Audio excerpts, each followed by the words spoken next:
हे खरं त्यातलं दुःख आणि शल्य आहे. छत्रपती शिवाजी महाराजांचा सर्वधर्म समभावाचा विचार हा आम्ही सातत्याने मांडत आलो, परंतु छत्रपती शिवाजी महाराजांचा ठेका केवळ आमचा आहे. आम्हीच त्यांचे होलसेल आहोत अशी भूमिका मांडणाऱ्याला अझर तुम्ही उत्तम उत्तर दिलेलं आहे.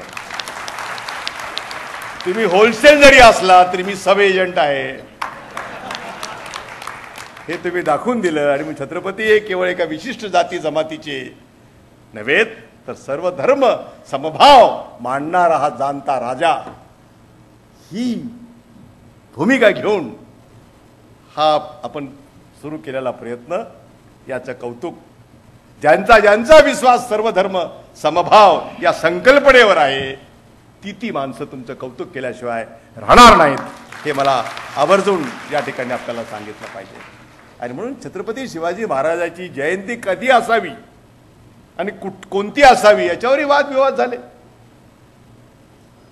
याच्यावरही अनेक संशोधकांनी अनेक वेळा वेगवेगळ्या तारखा दिल्या.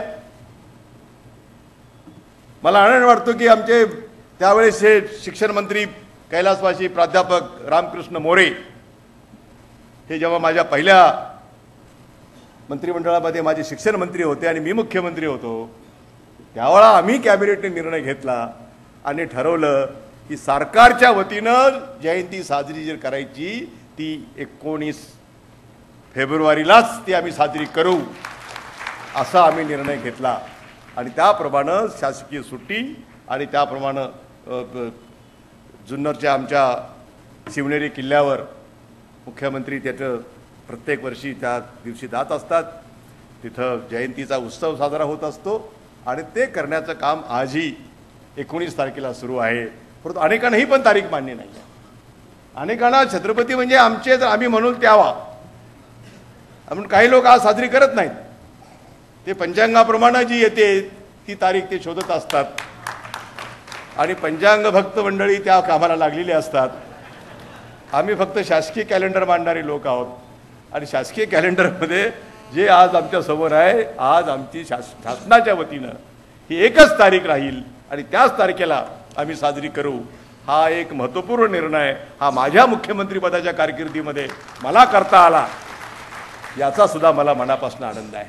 आणि म्हणून आज किती चांगला योग आहे कारण आज या तारखेला मी लातूरमध्ये असणं खरं बरोबर जवारांनी बरोबर सांगितलं. आणि याच आजच्या दिवशी अशा पद्धतीची शिवजयंती साजरी होणं. शिवजयंती आपण वेगवेगळ्या पद्धतीने साजरी करतो आणि आज सकाळपासून शोभायात्रा ज्या पद्धतीने काढली मला सांगण्यात आलं. बाल शिवाजी इथं बसलेलेच आहेत आपल्या समोर, सध्या कंटाळलेले आहेत, परंतु कारण सकाळपासून या सगळ्या मिरवणुकीमध्ये सहभागी होऊन एक शिवकालीन जे वातावरण आहे,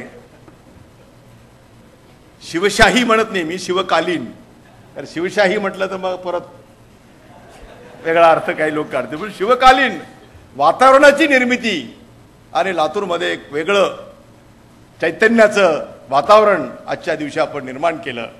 आणि म्हणून मी अनेक शिवजयंतीचे कार्यक्रम केले, परंतु माझ्या कायम लक्षात राहील तो आजचा कार्यक्रम. हे मला मुद्दाम या ठिकाणी सांगितलं पाहिजे.